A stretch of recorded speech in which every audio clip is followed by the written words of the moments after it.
when I got married, my husband says, oh, so now you want to drop your 2-1 to do hair. Beyond my husband, who eventually took my back, my uncles didn't find it funny. We are hoping that you'll be something. So you finish service, and as in we're calling all of our friends to see if we can get you something reasonable. At least we'll tell ourselves we did this for our elder brother and we've settled his children. Maybe.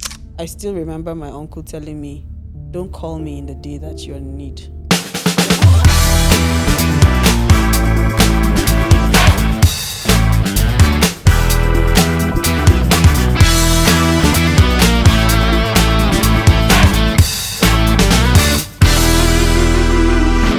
Days ago, I came across a very interesting quote by John D. Rockefeller, which says that the secret of success is to do the common thing uncommonly well. And it got me really thinking about how we do so many things every day and how those things can actually be the next big break.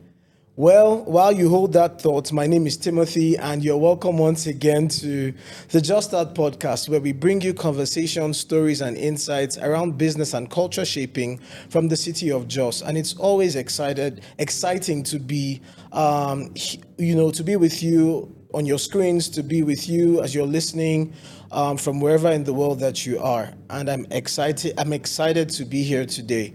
You know the drill. I want you to take out your phones, take out your, devices, share these videos as far as they can go, like, comment, subscribe, and let's build a community around these things, around this podcast, as we push the narratives that we're trying to getting everyone to see how they can take this common thing, this simple thing, this everyday thing, and make an amazing success out of it. All right, today I am excited to have a very special guest. Now, she is a certified trichologist, which is a hair doctor. And you'll find out more about that. And she's the CEO of Nature Strands Beauty Place, a hair clinic and salon that has branches in Abuja and Jos. She has about 2 decades in the haircare industry, and she's in the business of restoring confidence and beauty one strand at a time. Please help me welcome the beautiful Faith Gigin. It is good to have you here, ma'am. It's lovely being here too. Awesome. Yeah. Have you been? How are things with you? Well, good.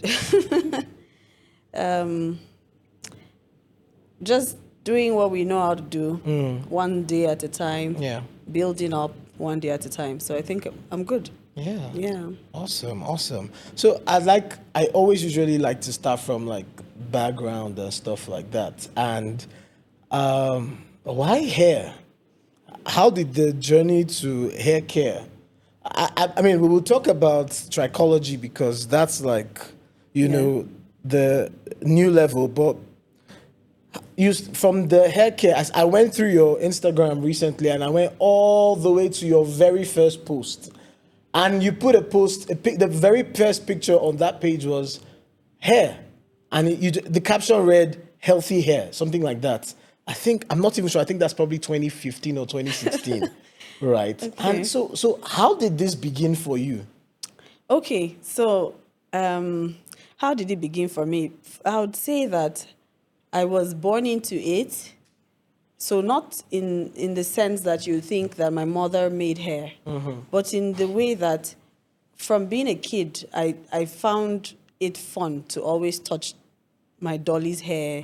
And back then, some of our dollies would not have hair, so would implant them ourselves, would thread and needle it up, and I just would always play with that. To when I noticed that every single time, or my mom noticed that every single time I was taken to make my own hair, I would always connive with the hairdresser to make something totally different from what my mom said they should do. Wow. So I would come back with a totally new style. Of course, the stylist liked it because she got to experiment with me, right? And, try out her creativity.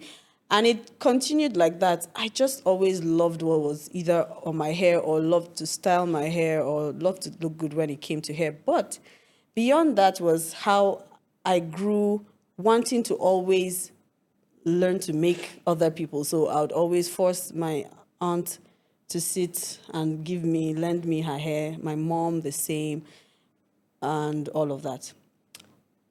Fast forward to finishing primary and secondary school, where sometime in secondary school, at least I was very aware then, where seniors would always make me make their hair. I would write their names on their hair. That was in JS1, yes, in cursive, yes. So it was just fun. However, you know how in secondary school it can be always abused. Yeah. So of course I would miss out of classes. Maybe what's that?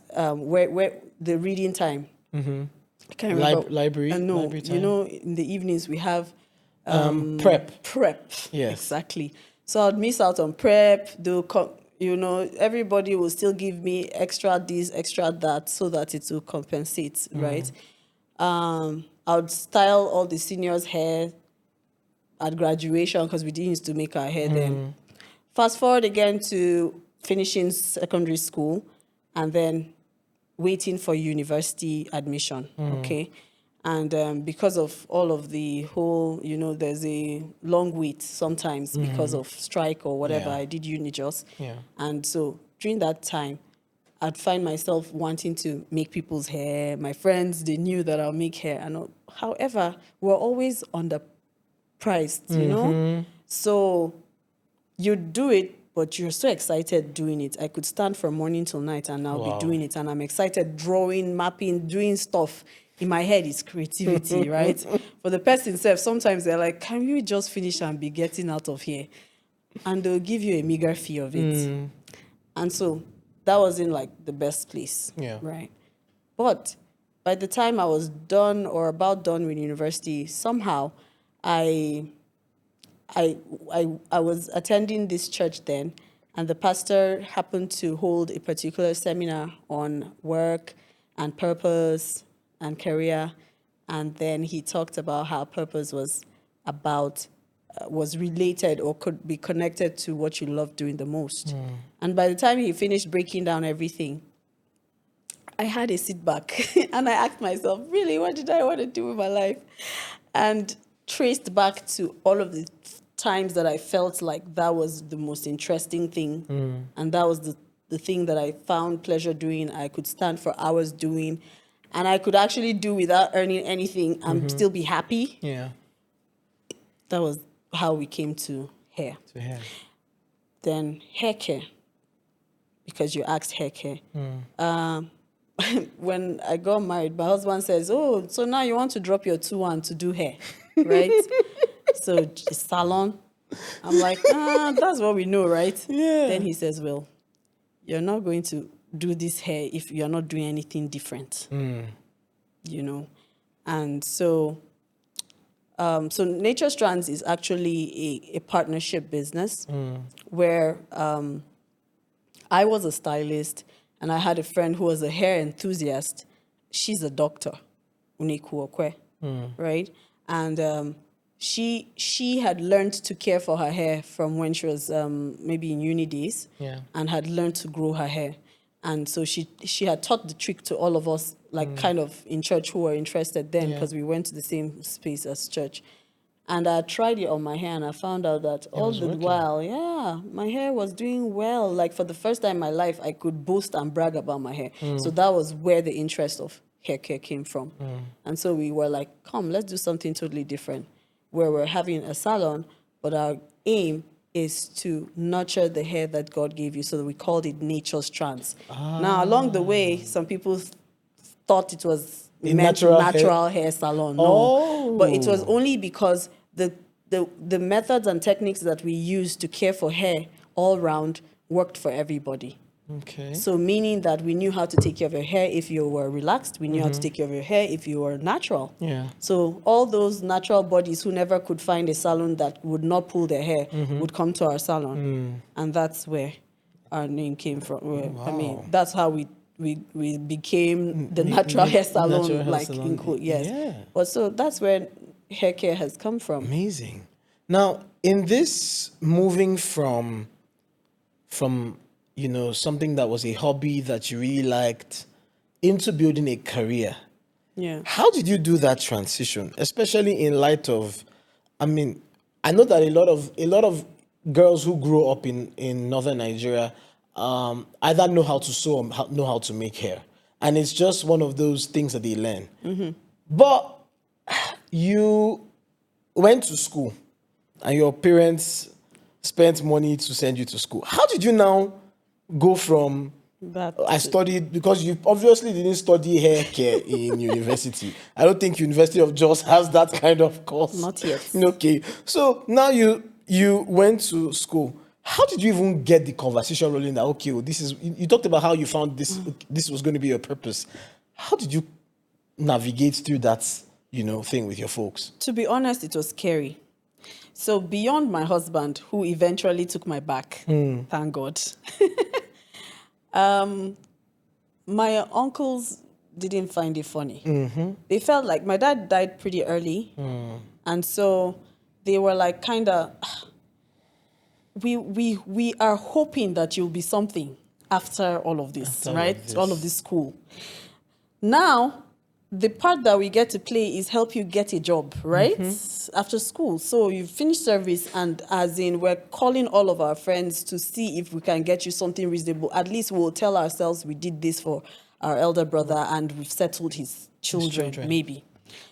And now you're here telling us you want to go and open a salon. Fine. We feel like it is a side hustle. Do it at the side. Right? While we've gotten you a spot in Abuja, you got good results, we can hook you up something, send your CV. They did send your CV like so many times. Thank God I had listened to the message I had listened to before that time, because then my mind was pretty made up from what I wanted to become based on purpose, on what really I was interested in. Yeah. So, of course, I still remember my uncle telling me, don't call me in the day that you're in need. Of course, he probably didn't mean that totally, but like, he meant it at the moment anyways, So it was tough. And growing up in this same setup where you mentioned, ladies might know how to make hair. However, the ladies who do know how to make hair is still looked at as they know how to make hair, but it is this side hustle. It cannot be something that can take you places. It's something that you adopt because you can't either get a job. It's something you adopt because you didn't go to school. It's something you adopt because there's no other, so you use your hands. Yes. That's the narrative. So also, you find that when they do, they can't do it more than anything. Like, they can't do it to any extent apart from what they know. Just do it because you're waiting for the next big job. Hopefully, if anybody else picks you up with a white-collar job, you'll go. If, we're a civil service state, kind of, largely called. If they call you to serve with government or state government, awesome, like wonderful, that is it. Dump that, because this hair making was just to put body and soul together while away time. Give you something to keep you together while you're waiting for the real thing to come. Exactly. So it wasn't tough. It wasn't easy. It was a mixture of a lot of, so people would laugh. People would say things behind, and even my mom at some point will say, look at what this person said about you. They said that they don't think you're going far with this. You should drop this and go and pick up your certificate again, And I would not lie that I got tempted to many times. Because the life of an entrepreneur is pretty unsure. Tell me about it. You don't know where your salary is coming from. And then my classmates from secondary school are like doing big things. Minus those who have traveled abroad. Those that are even in the Nigeria, like they're balling. Yes. So we're going to places they can spend on themselves. I can't. And then I begin to ask myself, like, how many years? Like, when am I going to get to where I'm going to be making money, or at least be able to say that, okay, I chose this path and I did not drown there. Anyways, somehow, God helped. And we didn't drown. So, yes. Did I answer that question? Yes. Yeah. So, Yeah, so I have had the challenges, challenges. of that, how I was able to navigate. It wasn't easy. But then I think vision, because I know that at some point I realized passion wasn't enough. Yes. So I'm this excited creative, right? But creatives burn out too. Yes. And sometimes you burn out because of how tough things are getting. And yeah, like I explained, everybody's doing well. Why am I not there? I can't even fend to the, at least with the amount of work I'm putting in. Why shouldn't I be able to? So for a bit, I felt like that, But then again, it was more of where I saw that hair care was getting to the smiles from my customers, the fact that my customers felt like I was doing something different. That was encouraging. And all of a sudden, the entire Jos City in that year made a shift look at my space, and okay, so we're getting somewhere. Yes. So I believe that God throws in a little of such encouragements here and there. And the biggest one was the fact that the person I hold dearest, my husband, said, "You're not going anywhere."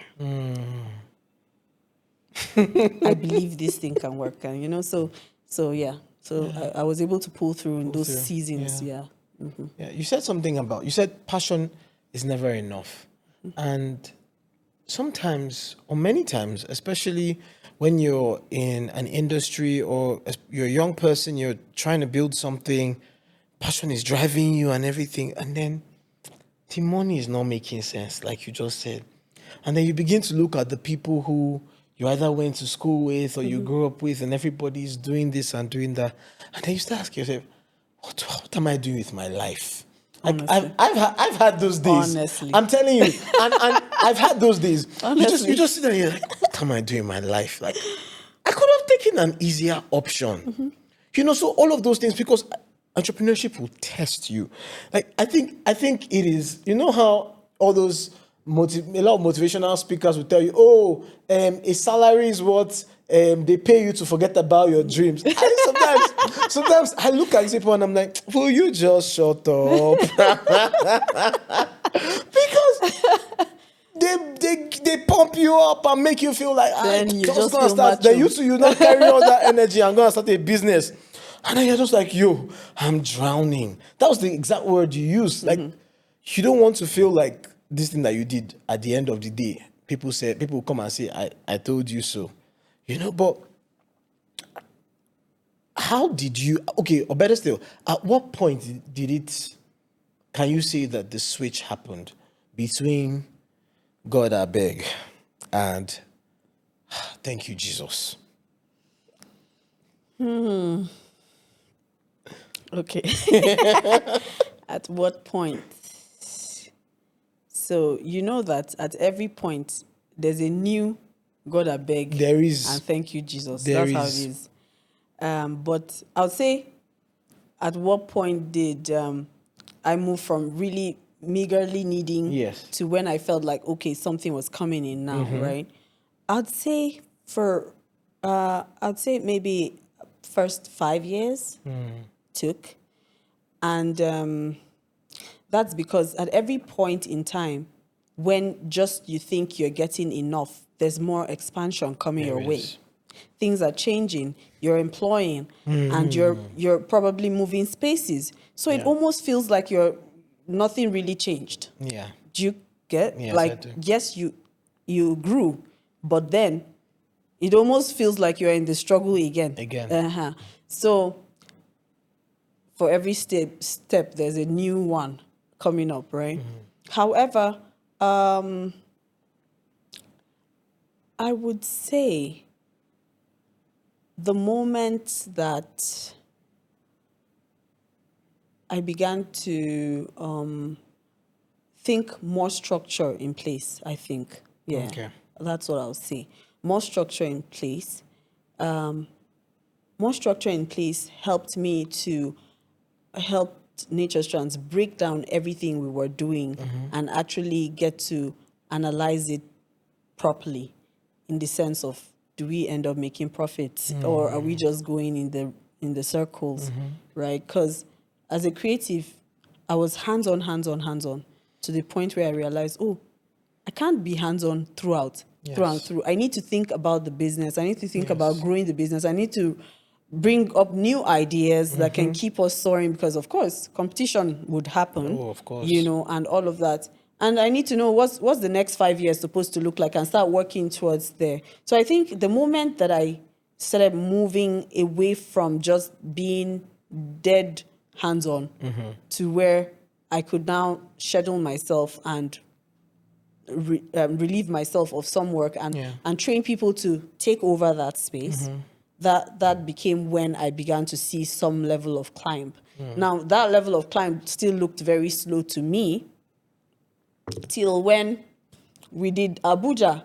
So now it would look like, oh, Abuja was the break. Like, oh, we needed to go to Abuja. Yeah. You would not believe that Abuja was never in my, it was in all this, when they ask you 5 years from now, what do you want to do? You say, oh, we want to go to here. If you ask me, I'll tell you here, right? But then, because of what we were going through, like putting everything together one, we knew that Abuja was not something we wanted to try because we have not finished handling ourselves in Jos. We had made a leap at opening a second store. We called ourselves back. Then Abuja happened because God pushed us, really. That's the only thing I can say. Because, and it can look like, oh, yes, people just talk. But this one, this was really, really it. I hadn't thought about Abuja in the last 6 months before that. And it sounds like a funny thing if I end up telling you what happened. I don't know if I should. You can tell us. So yes. And people might just be like, oh, this extra Christian person. And I mean, it's God I know. That's all. And he knows me. He knows Maybe you. I think he knows me. That's all. Yeah. He cares. But one thing that happened was that I'd had no thought of Abuja up until one day I heard a message preached. And while I was still like analyzing the message about the people of Israel crossing the Red Sea, God said advance. And I'm like, did someone talk? And then I said, oh, the preacher must have said advance. And he did say advance. But how it echoed in my ears was the shock. And I was upstairs then. I was on the gallery of the church. And I heard it a second time. And I said, no, God, okay, God, then you have to tell me what it says about. And all I heard in that moment was Abuja. I laughed. And I said, of course, you're kidding yourself, like you're talking your mind. But then I'm asking myself, how comes I've not talked about Abuja in like that long? And then why am I thinking that's what you're saying? Then I say, okay, I must just be echoing my mind to myself, right? And then I try to shut that door. But you see, the Holy Spirit doesn't let you shut down doors, especially when he can bug. So he begins to bug by saying, so you think that are you so scared that you would choose not to obey? And I'm like, okay, but you don't have any clear instruction. You just say advance. You said Abuja. What exactly? And then all I could gather in my thinking was, oh, okay, I should go to Abuja. I should visit Abuja. Okay, I should visit Abuja. So I'm like, okay, I'm going to visit Abuja. That's what you're saying, right? I'll visit Abuja. And I called my husband. He was not in town at that time. And I told him, I feel like God said I should go to Abuja, but I should visit Abuja. And so I've told God that what I'm going to do is walk around Abuja. That's what you want me to do. Because I can't understand what the instruction is. I just know there's Abuja and there's advance and I should go. That's all. And so my husband laughs and says, oh, so you're going to travel all the way to Abuja to walk around Abuja? I said, babe, I don't know what to do, but so long as HS will leave me, do you understand? Yeah. Let me sleep well. Let me not think about it. And so I shared it with my partner, and she's like, she was the first person that made me feel that there was more to it. When I shared it to her, she said that, oh, that I'm her confirmation. I'm like, why? How? I'm just telling you that I plan to travel to Abuja to walk around. I don't know what it's about. I don't even know if it's about Nature Strands. I just this. Then she says that she starts showing me messages of people asking her, when are you guys coming to Abuja? Wow. In that same week. Telling her, please, if you don't have a salon, can you recommend one for us? Like, that was her message. And she said that they've been asking her this whole week. And so she had thought about it, but she didn't share with me, so I hadn't thought about it. Yeah, so she says she was going to take leave from her work because she works with an organization. And she said she would take leave from her work and join me on that trip. And so we go. The story is long. Do I go on? I mean, fire on. I'm sure that there's some interesting insights to pick so from it. it's a very funny story. Every time I think about it is like, really. And you know when you would not move because you don't know where you're going. Yeah. That's how I think I was until he had to make me move. So it was more like, because I've tested the life of entrepreneurship. Do you get? Yeah. And I know that I cannot be certain. Yeah. So I still have my scare. Yeah. Of, well, let me play it safe. I'm fine. We're good. We're doing okay. We're doing okay. Do you understand? Why go and look for trouble where trouble is not looking for you? Do you get? Just stay in peace. And so, till he did that. But when we took off and decided to go, my husband said, okay. First, I was thinking I was going to wait till he comes back, stay with the kids, then I'll go. And I don't know Abuja, so I'm just like, okay, I have one aunt that is there. I'll stay with her. I call her. And I'm like, okay, I'm going to be coming to Abuja maybe next week or when Sam comes back. But one of the weeks, I just want you to know, I'll come and stay in your house because I don't have a place to stay. And then she says, why? Then I'm like, because I just think that God wants me to walk around the streets of Abuja. Then she starts to laugh. She starts to laugh because she's been our client from Jos and relocated to Abuja and had to struggle through making her hair somewhere else, and always calling back for advice.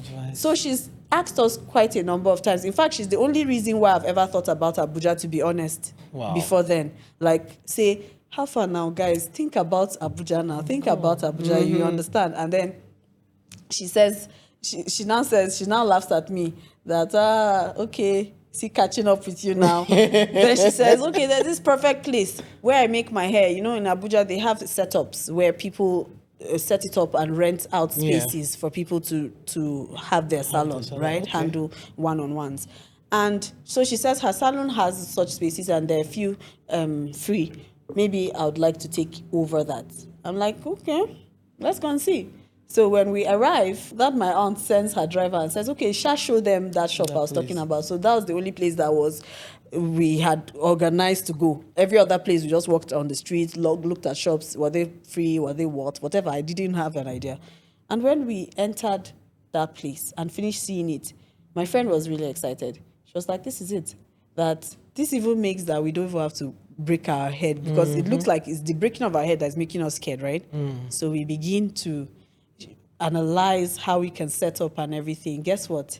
We're done. We call our husbands and we're like, man, this is it. We can even kickstart this place like next month. It's nothing. It's not a big deal. Wow. And I come down the staircase and God reminds me of a message I heard like 2 days ago because we had visited Mina Church. And then so we had visited a church in Mina and that was what was preached in that season. And that message flashed through my mind. Will I give you something I know that you could handle all by yourself?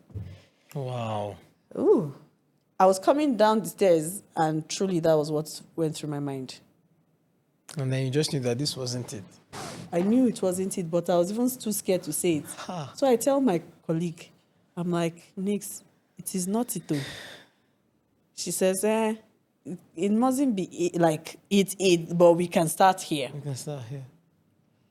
And the only thing that came to my mind was, but you said you walk around Abuja. Have you walked around Abuja? So I said, yeah, no problem. If you say this is not it, let's be going. We'll walk around Abuja. I walked around Abuja and I went back to Jos. There was nothing. Upon the day that I arrived Jos, a picture was sent to her mom's phone. And the mom calls us and says, oh, you guys came to Abuja. I think that you'll be interested in this. When we took a look at that image that the mom sent, it was this present salon space. Wow. Fully set up. Wow. Yes. The person there wanted to sell off the space with everything. Immediately we saw it, we knew that there was something like it was fishy, like, God, nah, no. So me and Nick look at ourselves and we're like, okay, it's obviously something's about the space. But then the funny things begin to happen because, of course, we hear the price and we're like, beg, Abuja money. We will not get that kind of money. We don't have this money. Oh. And the owner of the place, we call her to tell her, oh, a lovely place. So she was the one that tells us the money, and we say we don't have money. Do you know what the woman says? She says, start from somewhere. And she chops down the amount with 2 million already. Wow. To say, what about if you bring this amount? Wow. And so we were like, okay. But we still even don't have that money that you're saying. We don't have that amount you're calling, even with the chop down. Do you get? Yeah. Do you get? Abuja can be... Yeah. Oh, of course. When you're coming from Jos, it's now. like... It's a huge leap. So we don't have that money. So, sorry. We obviously... The woman pestered us. So we just felt like, okay, she doesn't have enough customers that want to purchase the place, maybe. But she calls us and tells us that, look, this person has offered this. Look at the person's message. The person said he will pay her this. But somehow she feels like we can pay for this place. And she feels like we know what we want to do with the place. I don't know how that is her business because she wants to sell off. So if the person promises you something, carry your thing and be going. Then she just keeps, every time she speaks with us, she's so nice. If any other person tries to speak and negotiate, she'll be very rude to the person on our behalf. But she'll be rude to the person. But when we speak to her, she'll just melt. Anyways, fast forward to when we still didn't have the money. So we decided to call out a very ridiculous price so that maybe she'll just get off our backs. You know how somebody has tried. You don't want to tell the person, I'm not interested. Or you say, I'm not interested, but the person still comes. You know how it is in market. So you don't really, because this person has been nice, you don't really want to say, no, go, or off the phone. So we're just like, let's weary her out. And then we called the most ridiculous price. 2 million away from what she was asking for. And you still... And we knew it was ridiculous. We knew. Because we knew that the cost of everything in that space. But the honest truth is, we didn't have it. Even the ridiculous price we didn't have it. We still didn't have it. So this is basically 4 million away from the very original price. About. Wow. So she ends up saying, when we call it, she says, now. And we too, we felt embarrassed. But we say, we actually, that's all we can try, And she says, let her ask her husband. So she calls, we just said, we know she won't call us back. First thing the next morning, around 7 a.m., she calls my friend up and says, we can have it for that price. I'm like, no, you're kidding me. You're kidding me. Wow. So that thing we said out of trying to rubbish her and just kill the gist. Really? She took that? It was not only that. She took that plus telling us that her rent has not expired. She's going to give us this. She's going to make sure the management carries us on without paying 2 years. Because usually if you're moving into a new space, sometimes, and all of that. She was going to do all of that. We didn't still have this money. Anyways, our husband said they'll pull money from here, try to make things happen. So we were like, our husbands will try, they'll borrow. So we sat down there on the day of negotiation, the day they'll sign deal. The money had not entered our account. Everybody was giving reasons. This person said he would give us. This person said he would give us. They didn't give us. So they were in Abuja for signing. We were in Jos because we live in Jos. So the women were in Jos. We're only tabs, keeping tabs. How far? They said they are seated, and her husband is a very funny man, so he will take a picture of them and be like, "We're seated, ready to sign." We're like, okay, but the money has not come into our account. They say, yeah, it will be coming. Anyways, God did it. So both of them had some people they were hoping would pay them some money or something. And all of them were like this. Till when they finished signing the paper, they signed everything, then it was time to do transfer. Then the first money that came in, her husband is like, well, it's like quarter of the money. Can you guys send what is in you people's accounts to it so that we can add it, let it, this thing. It was while we sent the first lap that the second complete one came in. came in. So it was, to be honest, when we were going to make payment and we didn't have the money, I just said, God, you can't do all of this and still embarrass me because I didn't beg you for it. I didn't ask you for it. I didn't want it. I mean, you'd have left me jeje now since you want to embarrass me now in my small space, But it's still a funny story till today. It's still a funny story today. That's how they paid that thing. We are there on our phones waiting to hear till when the alert came into our phone and we said, yay! And we made payment. So yes, that was an adventure, but that's how we entered Abuja. So that pushed us to Abuja. It was more like, guys, you're too scared. I've got it figured out. Of course, when we go now, you have to take the mountains, right? Yeah.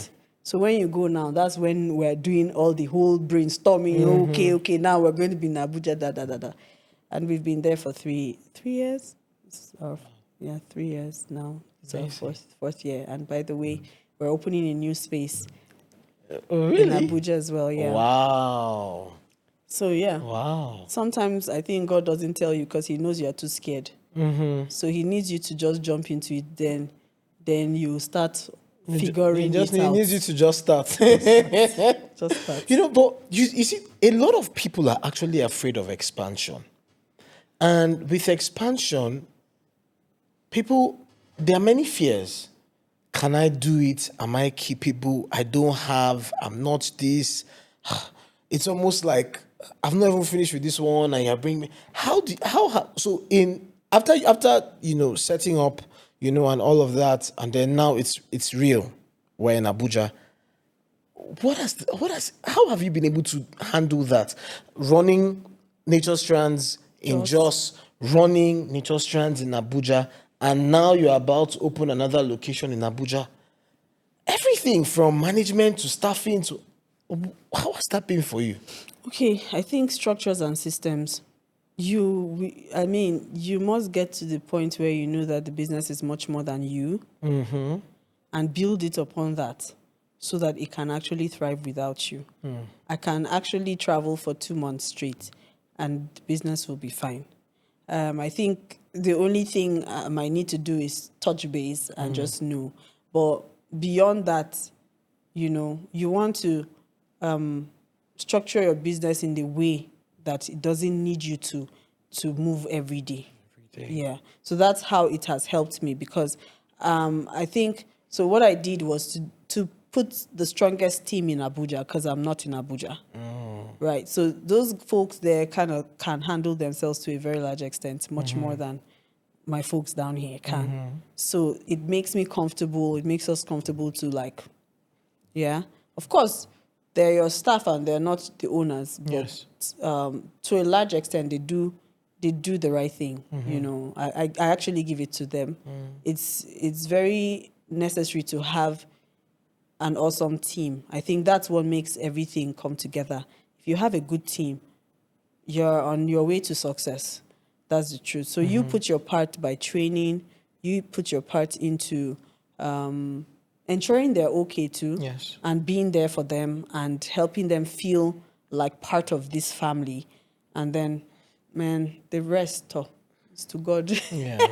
So I do visit every month for a week in Abuja. When I can, I stay longer, but mostly I'm in Jos.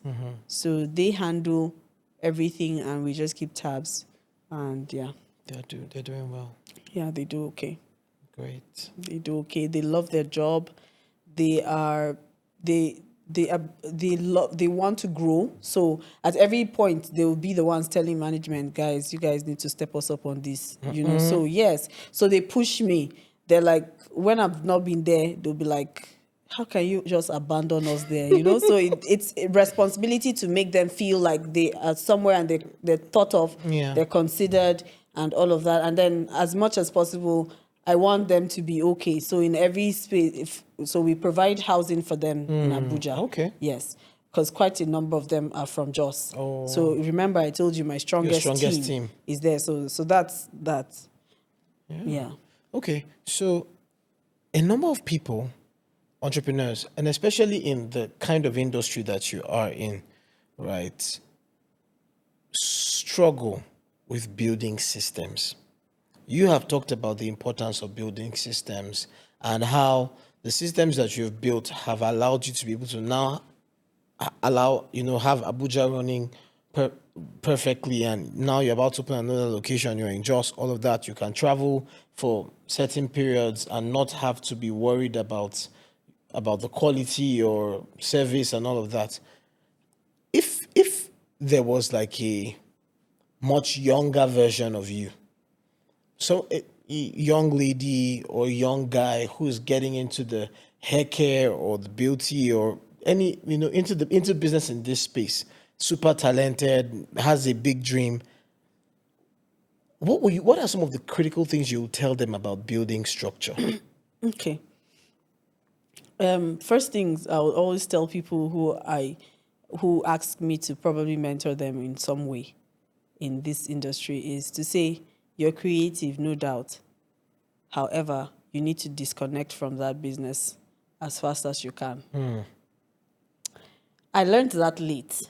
I think that it slowed me down, or it slowed Nature Strands down and from my perspective as a stylist or as a creative director, it slowed me down because I focused more on enjoying what I did than building it into a business.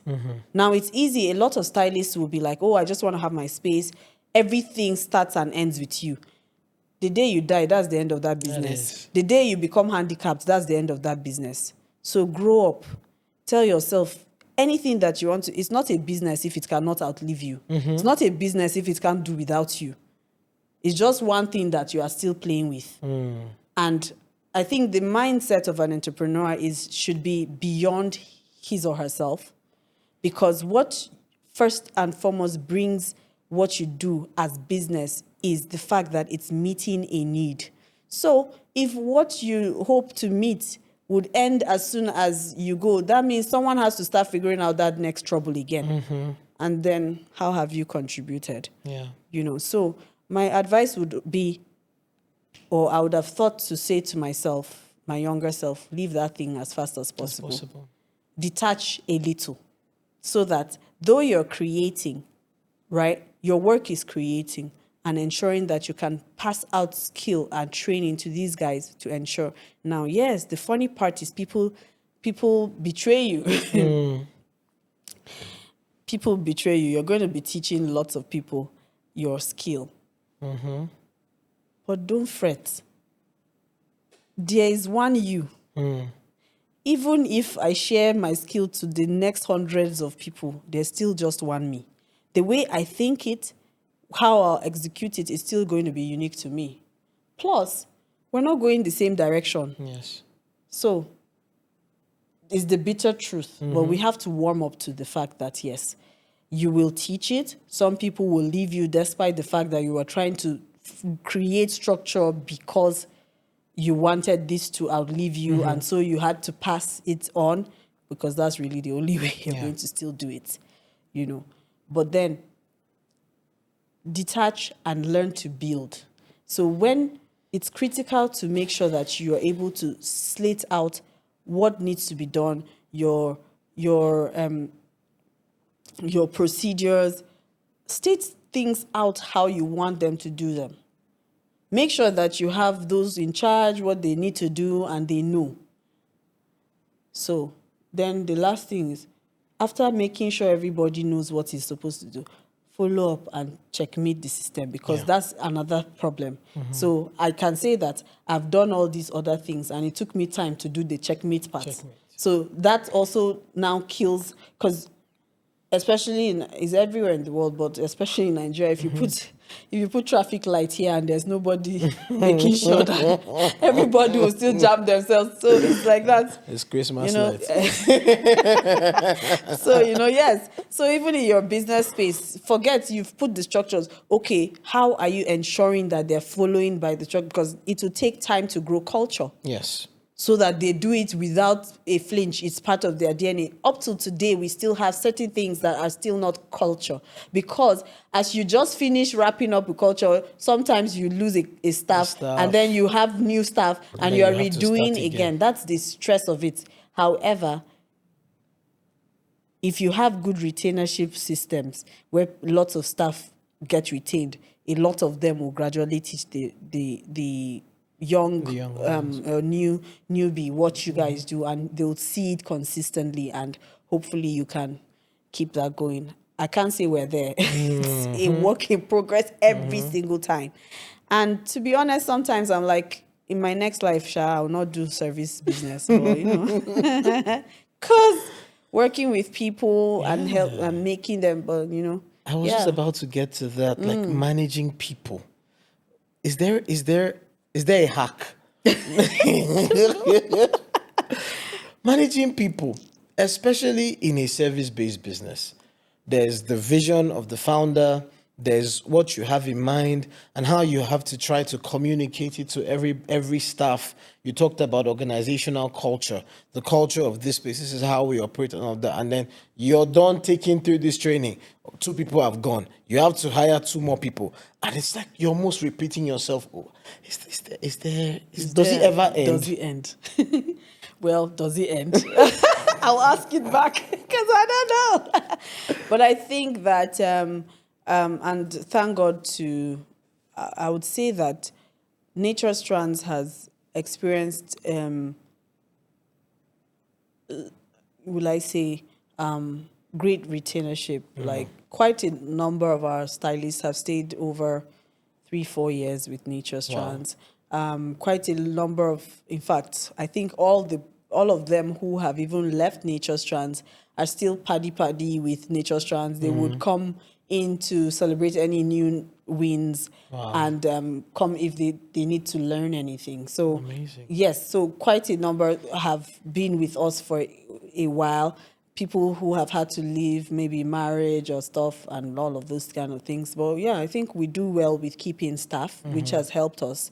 But like you said, I don't know if that ever ends. And I would say, rather than think of how it will end, because I'm not sure it can end. Even most of the consultants who consult for businesses like ours say that's probably their biggest challenge. And more so in this part of the world. I feel like they have it easier maybe in places like Lagos, I don't know, but like here in the north it's a bit challenging. But I think that will one of the ways that I feel has helped our staffing is the fact that we give them. So you can't have come to Nature Strands to work and you don't leave 10 times better than you came. Right. There's no way, because you most likely came with nothing apart from the fact that you could braid somebody's hair. You talked about, your husband telling you if you are going to do this thing, and it has to be different. You're not going to be the regular hairdresser or what hairstylist, or those mamas or those sisters or those aunties that they call to sit down and put the hair in between their legs and plait their hair. Right. So, what was that like? I'm trying to even imagine what his face looked like when he was saying. What was that experience like? He was pretty serious by letting me know that I won't have his name on that business if I was going to do it anyhow. And, because I was so excited and I just really needed to do something. I'd finished service and I wanted to already, can I just start? I found out this is what I'm supposed to be doing. This is my passion. This is my purpose. And then he's like, yeah, as good as you're so excited, I'm sure not going to let you do that. You're not going to just open up a store and then do it like the regular spaces. And, so I had to wait. Wow. I had to wait. And my husband sold his car. Yes. That's how much he believed in. Wow. helping me Did he out have with another my car? dream. He didn't. We didn't have another car. Wow. We didn't have another car till a few months later. Yes.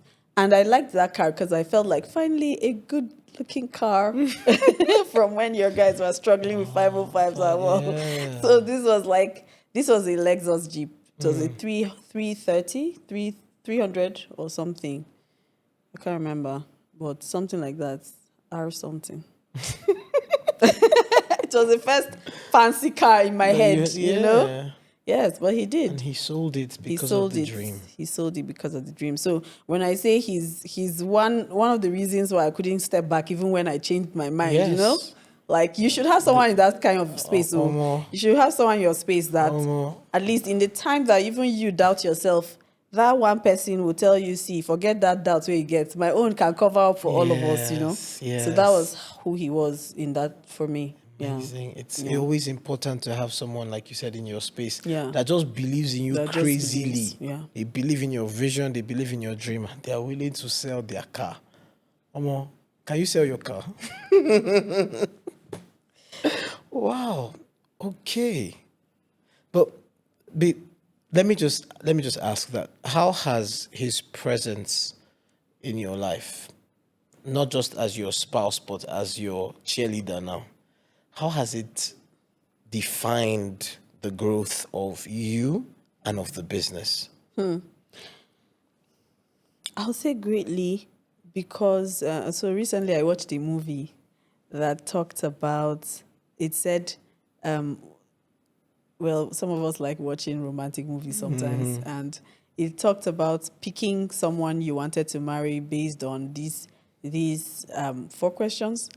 Ask yourself, does this person bring out the better version of myself, of me? Is this person kind? Would I like to have his babies? That's crazy. And I think the 4th one was something like that, Sha. Anyways, but the main point I was saying was, would this person bring out the best in me? I'm not sure that I married him thinking all those things. However, it happens that he has brought out the best in me. And my husband is very critical. He's a business guy. So, you know, when I was playing, I know what to do, but I'm stuck in creativity only, right? And I'm like, he's just watching me. See, it's business you're running. Yes. It's not just that you're creating hair. Yeah. Yes, you love doing this, but then are you building? Do you even know your numbers? Yes. Do you know how many da? That's how he is. He begins to task me with, what are you going to do with this so million if I give it to you? And at some point, early days, I was like, give me first. Give me first. Like, no, I'll sort it. You need to break it down, you know. And he would say, I know that I sound like I'm being so harsh on you, but I'm just trying to bring out this. I'm just trying to make you know these things. These are the things you need to consider. These are the things da. So that's how he was. When I had my birthday in January, he told me, did you know that I must confess that you have grown so much that even me, I'm like, wow. Yes. So he pushed me. He has pretty much pushed me along every time that I was laxed. I was thinking like, okay, we can make do with what we have. You know, and then he's always been the biggest cheerleader. Yeah. Like, just say it. He's ready to give it all. He's ready to make sure, even when you're saying it and you're like trying to celebrate your wins in a very tiny way, he'll celebrate it very big. That will make you, then you'll be like, babe, but it's just this. Then he's like, no, it's not just. Yes. He's encouraged me from his own business. I've learned from watching him build up Valji and all of that. And truly, so he's been a very big push. Amazing. And I know when people look at us today and probably think that we've had it all. Yeah, you know, puppy love, they cute don't couples, know soft that life. we started from hard life. Both of us didn't have fathers for much in our a long time in our lives. Wow. My dad died when I was 10, and his parents were apart. So he also didn't experience. So we've had Kong since. Do you get we've had it tough too in our growth. And then meeting up with each other, we all just meager jobs. I didn't have a job, I just told you, Yeah. because I pretty much started right after service, after I'd gotten married, 2015. So, yeah, so, but he has, sometimes I make decisions because I don't even want to feel him. That's how much it feels, because I'm just like, no, this guy is rooting for me. I cannot, So he pushes me even in my subconscious, something like that. But he has been a very good support. Really, really great support. Amazing. Really great All support. right. Wow. I love that. So I'm going to move to your clientele. Okay. Feeding off the last question I asked you, of course, you're not the mekiso, the person who people just go out. You've built something. Yeah. Right. How did you find, or how did you define your target customers? Because the people that come to make their hair in Nature Strands, I mean, I know how much it costs to wash hair in Nature Strands, and it's not the We're same. not that expensive. And it's not the same. Yes, but it's not the same price with the woman down the street, right? So of course I know that the products that are used are different. Even the service, the way you are treated when you is different, So, but how did you define from the get-go the kind of customers that you wanted to serve with this business and with this unique giftings that you have? Okay. To be honest, I'll say that I learned on the job, because I'm not sure that when starting off, I figured out what clientele I wanted to have. I just knew what problem I wanted to solve. Now, this problem was the same one I had experienced pretty much, which is the fact that I could not grow my hair. And somehow I was made to believe that I just didn't have hair. So you know how we say, this one, you were not born with so much hair. That's why. That was how I had grown up, up until I'd found hair care and learned to. And I remember going to the salon by my house that I used to visit frequent, and I would tell her, this is how I want you to do it, before I even thought I would open a salon. Yeah. So I would say, this is how I want you to do my hair. This is what I want you to do. Oh yeah, don't comb me like that. Let me do that. And she watched my hair transform right before her eyes. And as a hairstylist, she kept telling people every time I was in the salon with others, she would say, just ask this auntie, this thing that see this her hair. If you see how her hair was before and now, so just that, knowing that answer or that way around it was what Nature Strands was about putting out, trying to give people who were searching for that very same thing the opportunity to find that hair. Yeah.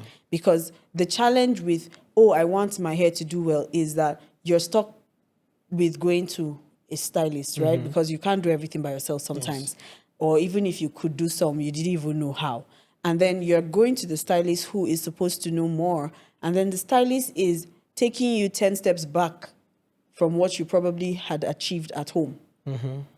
So what Nature Strands really wanted to bring to the table was to solve that problem. Let's bridge it for you guys. Here we are. We can do this for you, help you to know how to, and help your hair to achieve awesome fits. Yeah. And then we'll do that, even doing it carefully. We're not going to be pulling your hair. Like, gone are the days.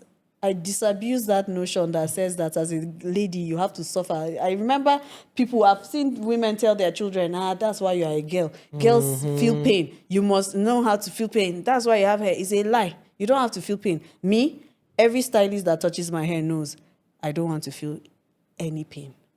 So you will do it, you can loosen it.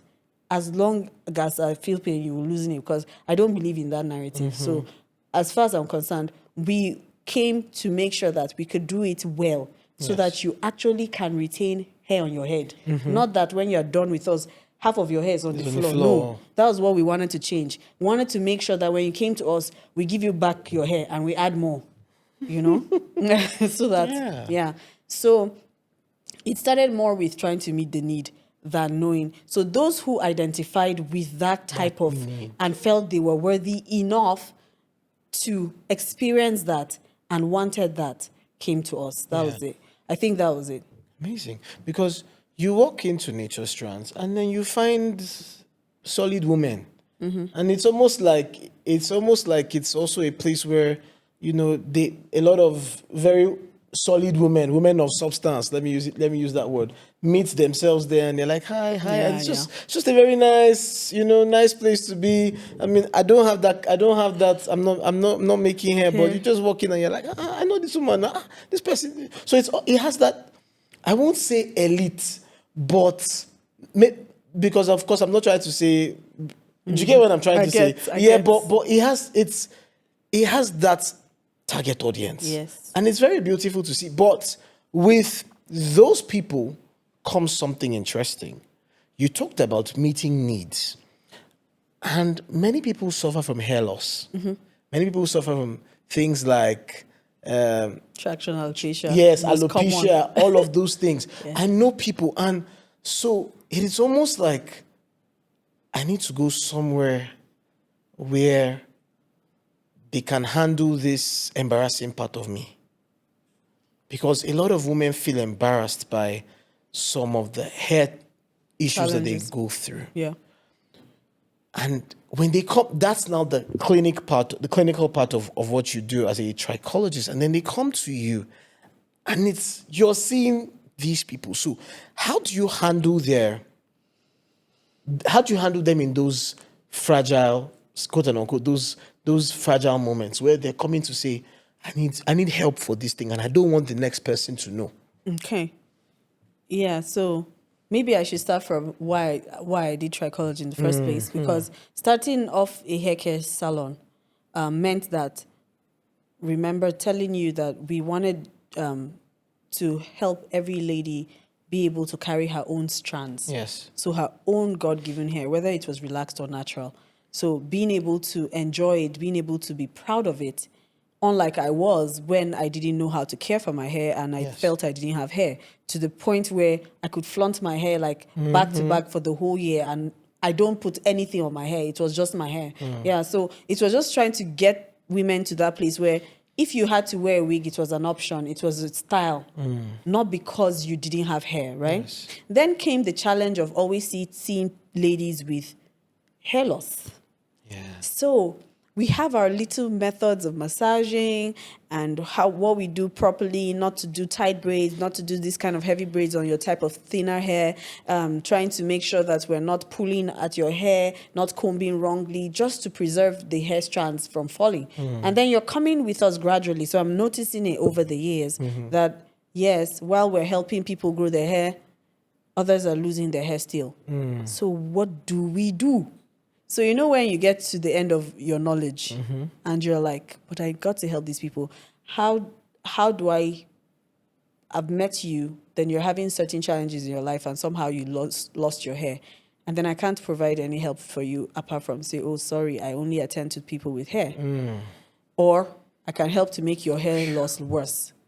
So it's either that. Yes. So I decided to go to school.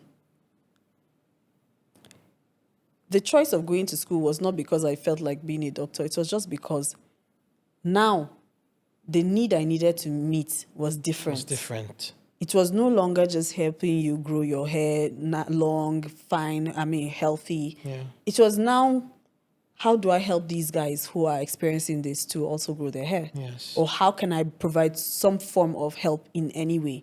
I needed to know. So I needed to go back to school. Now, I did arts. I wasn't a science student.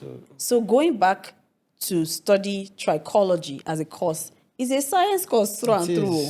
It is. Going back to anatomy, blah, blah, blah, and learning about the human body and everything was a lot of, my husband will laugh at me and say, hi, see doctor, I'll be reading. But the passion, the drive was to provide that help. Some of my clients now, I've been a trichologist for maybe, this is my third year. So of course you're learning, I keep learning on the job because it's a new terrain. Some of my clients know that for some of them, if I tell them, see, come back, we must continue. If we see growth, we will continue. Yeah. Till we get there.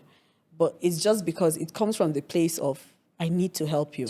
It's much more than the name or whatever. So how we do it at the clinic is, because we know that hair loss is a sensitive thing. Very. It's almost like going to the doctor, right? And when I go to the doctor, I'm enclosed in a room with the doctor pretty much to share my woes, right? If I had something coming out of my leg, I can show him because he was supposed to help me fix it. Yes. So that's how it is. So in our clinic session, you're alone with the trichologist pretty much. You know, you do consultation.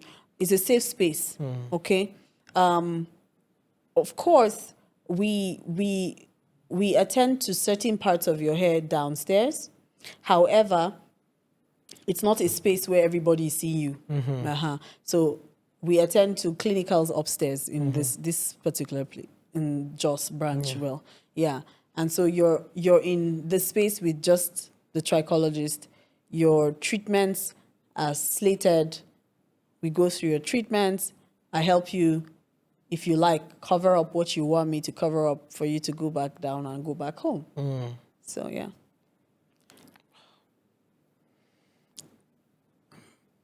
I need to know how. So it's one thing to do this, but it sounds like you're also what has pushed you is to be able to help meet the need of the person. Yeah. And make them feel a certain way. The first time you experienced a big break with someone with hair loss, how did you feel? Oh my God, I still remember that.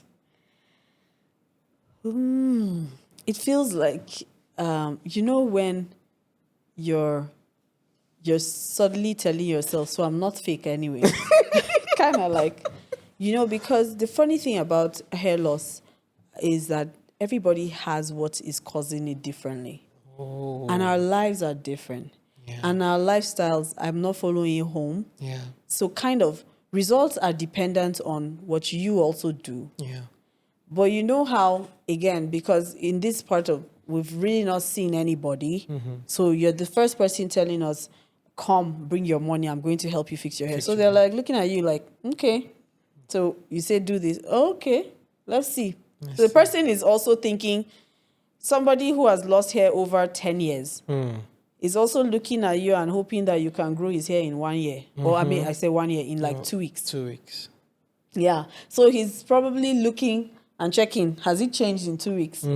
Forgetting how many days it takes for your hair to sprout out of your scalp. Do you understand?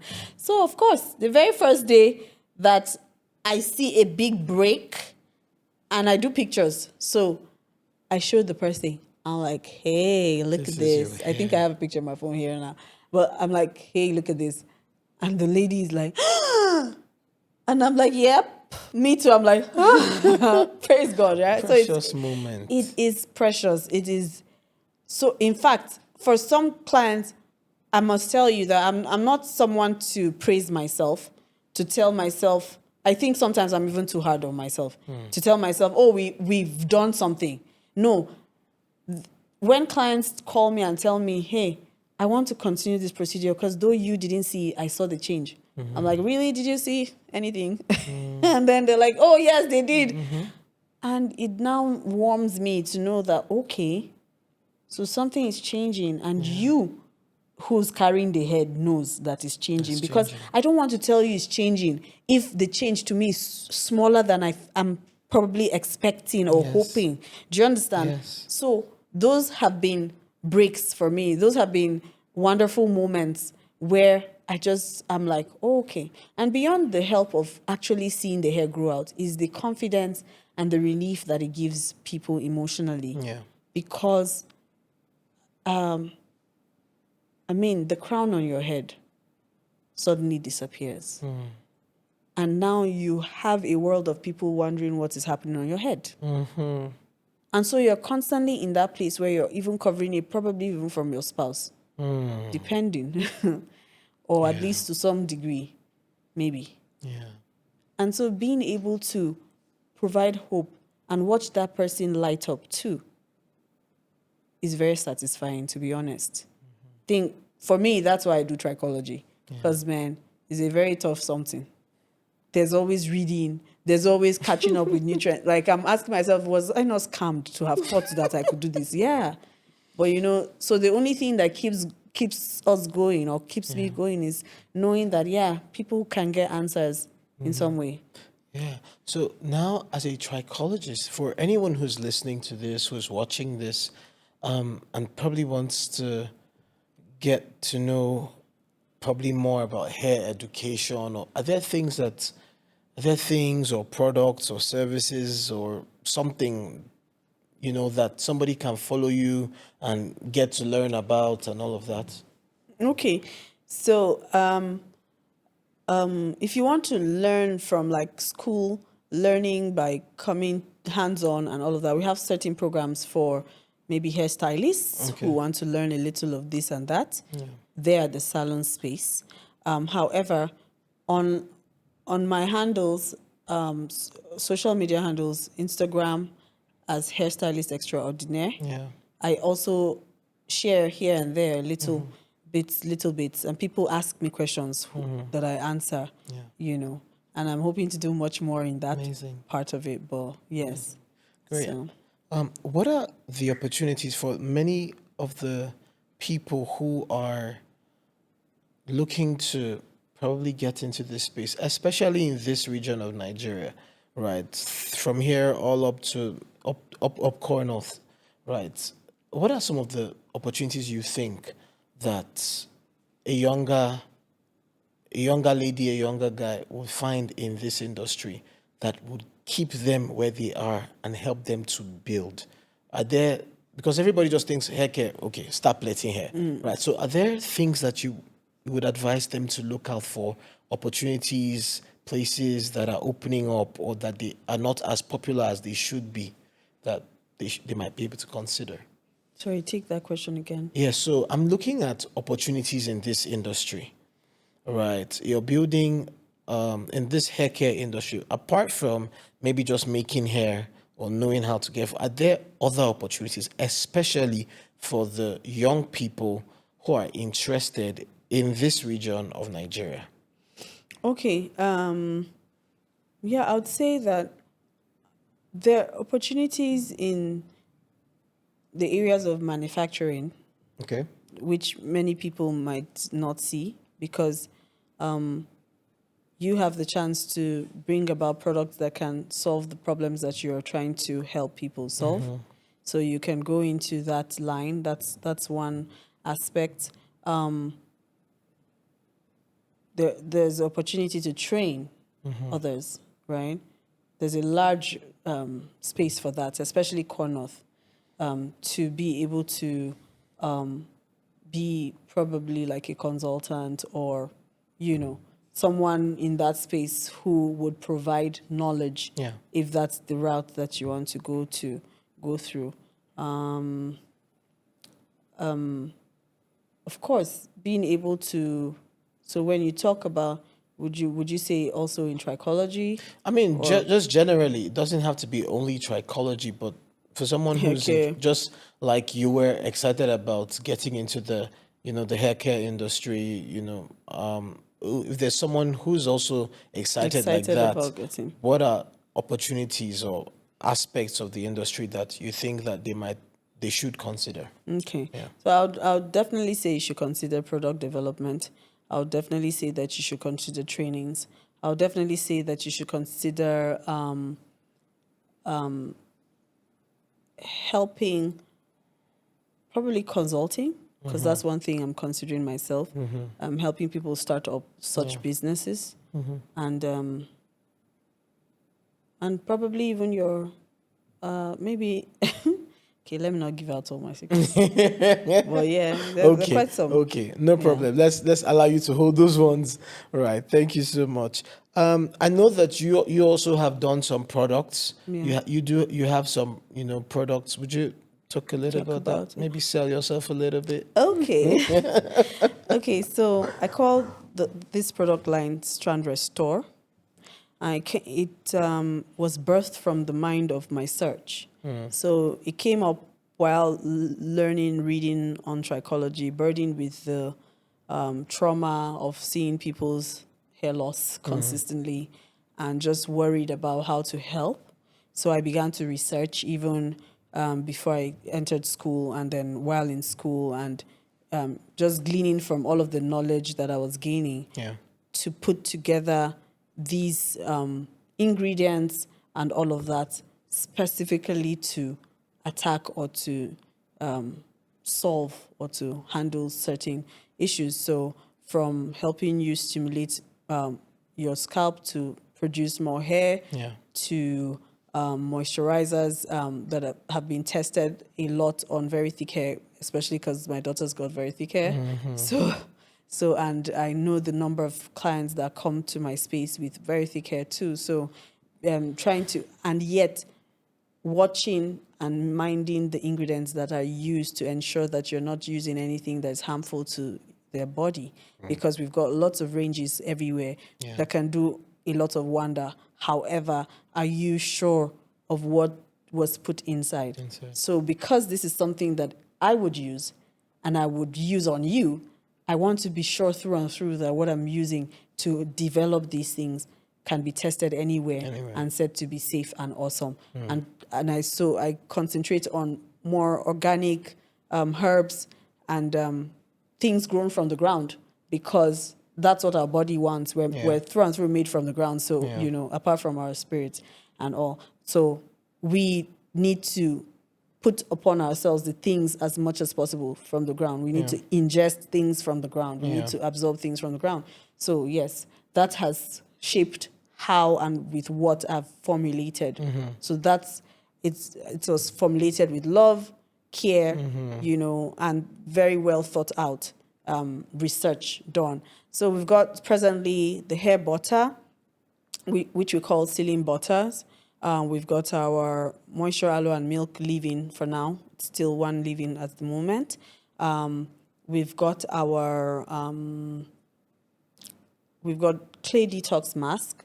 It's called matcha green tea and clay, because the infusion is to provide your hair with the ability to detoxify from every buildup of old dead cells and yet preserve the moisture of your hair. Despite the fact that it's like doing squeaky cleaning, it's still keeping your hair hydrated. So that's the idea of the matcha green tea and clay. And then we have our Ayurvedic mask. Okay. So right now, those are the products that we have on ground, and our Obonge oil called Grow Crazy. That oil has been infused through and through with tons of herbs. And from Trichologist, we learned that anything you put on your skin, give it the next 3-4 minutes, it would take down. Okay, so the idea behind those oils is that the richness of the herbs can be absorbed by your scalp into where the magic happens, where we would call your follicle base, your bulbs and all of that. Anyways, so it's been made very deliberately to help certain things. So amazing. I think you should if you're getting, I would always advise you don't, people would say you don't have to use this or that, right? But make sure whatever you're using, you can vouch for it. That's just it. So you can vouch for Strand Restore products, definitely. Awesome. All right, we'll have to bring this to an end here. Thank you so much. This was an interesting session, and I think that one thing or two things. The first thing is that passion is never enough, right? So while you're passionate about what you're doing, there's a lot that needs to be done. Build structure, understand the business of your business, like I always say, right? And just there are many things to put in place that can help that the passion doesn't become burnout. Yeah. And then the next thing is that knowing how to care for hair or knowing how to make hair does not equal knowing how to run a hair care business. Exactly. Right. And a lot of people just, that's I know how to do this thing. And then they think that they will thrive in a business. And then eventually, after a few months, or if they even last up to a few years, they give up. And we've learned that it's not the same thing. There's one thing is the skill, but the other one is a mindset, is a holistic experience.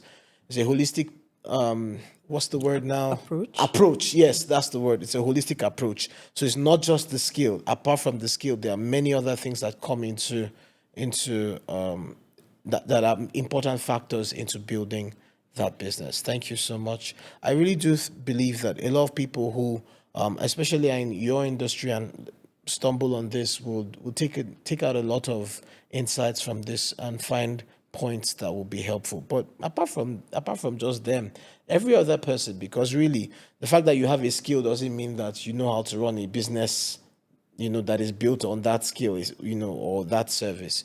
So thank you so much. It's been beautiful having this conversation Thank you, with you. Tim. Thank you so much. Thank you so much for having me Awesome, too. awesome, Yes. awesome. Thank you for being part of this. And I want you to, like always, go over this, listen to it over and over again, take notes, leave in the comment section things that you feel like, spoke to you. And if at any point, I'm just going to sell her right here, if at any point you feel like maybe you have a hair care problem, or, you have a unique, something with your hair, hair growth, and you'd like to speak with someone, I'd recommend her 110%. Right. And so we'll leave her details probably somewhere in the description, and then you can always reach out to her. Of course, consultation is not free, but hey, yeah, I'm sure that she'll be excellent to solve those needs. All right, then, till I come your way again, thank you so much for watching, and remember, just start. You've got everything that you need right where you are. Take care.